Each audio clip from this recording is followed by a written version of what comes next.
Economía con el doctor Jorge Pazzi.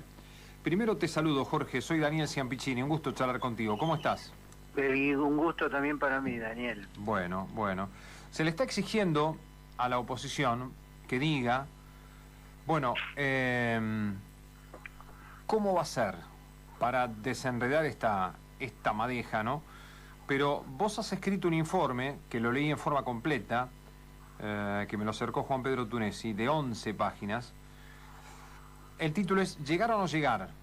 Esa es la pregunta, that is the question. Y el tema es, ¿qué es lo que va a dejar este gobierno, no? Porque ya los índices que hoy se muestran son realmente preocupantes. Bueno, sí, justamente en ese informe lo que yo digo con respecto a la pregunta que se multiplica en los medios, a los candidatos presidenciales de la oposición y a sus economistas, me parece que es una pregunta que es condicional a que quien la hace diga antes cómo va a ser el escenario a fin de año, porque también en ese informe yo digo que está muy complicado y que llegar a agosto, que no deja de ser una curiosidad, porque vos recordás, Daniel, sí, que la idea era que Massa llegara sin turbulencias financieras severas, sí, a entregar el gobierno. Después, ahora, en algún momento la meta se adelantó a agosto. Ajá. Corrieron el arco, pero se lo corrieron bien, digamos. Sí. Y no está claro tampoco, porque es eso, porque ¿qué va a pasar entre agosto y en octubre? No se han anunciado, por ejemplo, canales de comunicación con la principal oposición para ir coordinando una vez que se conozcan los resultados de las pasos, declaraciones y posiciones que bajen el nivel de incertidumbre de raíz política. Ajá. Así que yo te diría que el informe trata de decir que está muy difícil para llegar en este momento hasta agosto sin un episodio que escale los desequilibrios muy fuertes que hay hoy en la economía argentina. ¿Qué significa eso? Y, por ejemplo, que se repitan con frecuencia cada vez más corta episodios de inestabilidad, de mucha volatilidad en el mercado cambiario como el que vivimos la semana pasada. ¿Eso es posible de acá a agosto? Y es posible de acá a agosto, porque yo te diría esto, el gobierno avanza, Massa avanza, pobre, porque no se me ocurre otra palabra para definir el trabajo que está haciendo en este momento, más allá que hay un poco de ironía también en esa palabra, porque aspira a ser candidato presidencial, que no es poca cosa. No, claro. Pero yo te diría que él avanza en un sendero demasiado estrecho, amenazado de un lado del camino por la posibilidad de un estallido social, y del otro una cierta presión del fondo y de las expectativas de los mercados para que no haga cosas que sean claramente muy malas en términos de expectativas. Ajá, es decir, que volvió a la avenida del medio, diríamos. Sí, consiguió su sueño de la avenida del medio, nada más que no me imagino que cuando la pensó tenía en mente esas veredas, de un lado y del otro, ¿no? Y de arriba, encima, como si tuviera un dron, el Instituto Patria diciéndole que determinadas cosas, por ejemplo, corregir el tipo de cambio nominal, no se puede hacer. Claro. Así que es complicado. Devaluar no se puede hacer, eso me quieres decir. Devaluar no se puede hacer porque Cristina Kirchner no quiere saber nada de eso. Y de cualquier manera yo pongo en ese informe que vos mencionás que una devaluación descolgada de cualquier plan de estabilización, que no tenga en cuenta un programa monetario, un programa fiscal consistente con ese, un arreglo de precios relativos, algún acuerdo de ingresos entre empresarios, sindicatos y demás, una devaluación descolgada sería una cosa con efectos terribles. Ahora, perdóname, ¿qué es una devaluación? Porque el peso se devalúa todos los días. No, eso es lo que se llama un salto discreto como puesto continuo. Ahora tenés una cosa que se llama crawling peg. ¿Qué es el eso? crawling en inglés sí. es una cosa que se usa para describir un arrastre. Sí. Tenés algo como que el dólar se va desplazando permanentemente un poquito todos los días. ¿Entendés? Es decir, vos pasás de 4.22 a 4.24, a 4.28, a 4.32. Un salto discreto es pasar de 4.30 a 4.55. Sí. ¿Ves? Eso es tal vez la magnitud que se necesitaría para arreglar los precios relativos. Pero eso aceleraría muy fuertemente la inflación, y yo creo que podría generar conflictos sociales de un nivel que pueden amenazar la gobernabilidad democrática. Ajá. Entonces digo, tiene un problema. Y yo también menciono en eso que vos señalaste, sí, que los programas en general tienen lo que los economistas llamamos un ancla. Sí. Normalmente un ancla es, vos fijás un precio esperando que todos, siguiendo a ese precio que es muy importante, típicamente el tipo de cambio, como firmó con el fondo algunas metas fiscales, monetarias, sí, y acumulación de hecho, reservas. De hecho, perdóname, la suba de la tarifa de gas tiene que ver con eso, ¿no? Claramente, exactamente, que tiene que ver con ese acuerdo. Eso funciona como un ancla precaria. Ahora, la principal dirigente política del espacio al que pertenece Massa va el jueves pasado a La Plata, sí, y habla bombardea el cosas acuerdo horribles del Fondo sí, Monetario sí, Internacional. sí. Eso genera mucho ruido. Sí. Por eso a veces digo pobre Massa, porque en realidad tiene que hacer ese equilibrio que es insólito. Ojo, yo creo que Massa cometió errores y avaló algunas de esas medidas. Sí. Por eso quiero... Sí. Pero déjame hacer un punto ahí, porque mencionaste el discurso de Cristina. A mí lo que más me llamó la atención, siguiendo esta línea económica, que ella ha dicho que hace falta un programa económico. Y yo digo, pero ¿cómo hace falta un programa económico?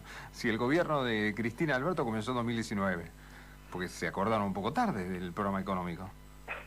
Es que es realmente insólito. Porque, es algo... yo no lo podía creer. Si traes un marciano y lo pones ahí, te diría, tiene razón esta chica, porque tiene algún contacto en el gobierno. Si decís que es la vicepresidente de la República, obviamente se vuelve inmediatamente a su planeta, porque es una cosa... y además todo al final repitiendo, sí, hace falta un programa económico, pero muchachos... Eso tal vez sea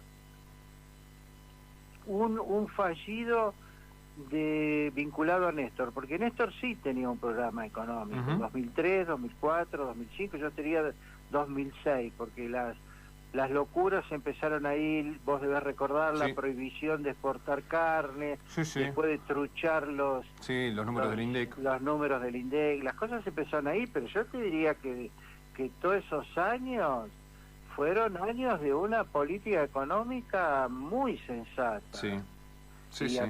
Y acompañaron el crecimiento, y hubo cuidado con las cuentas públicas, porque Cristina dice no tiene nada que ver el déficit fiscal con la inflación.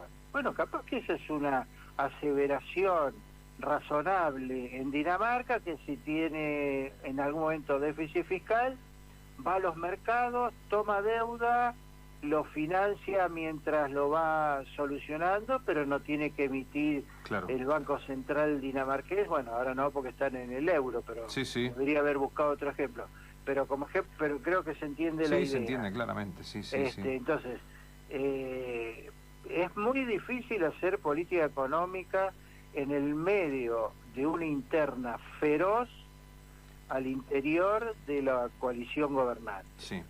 porque vos no sabés a quién mirar. Claro. Vos que sos un decisor, estás en el mercado, que hizo una renegociación exitosa en Washington el ministro y das vuelta a la hoja del diario y aparece Máximo Kirchner hablando pestes de los organismos internacionales, de los Estados Unidos. Sí, sí, sí.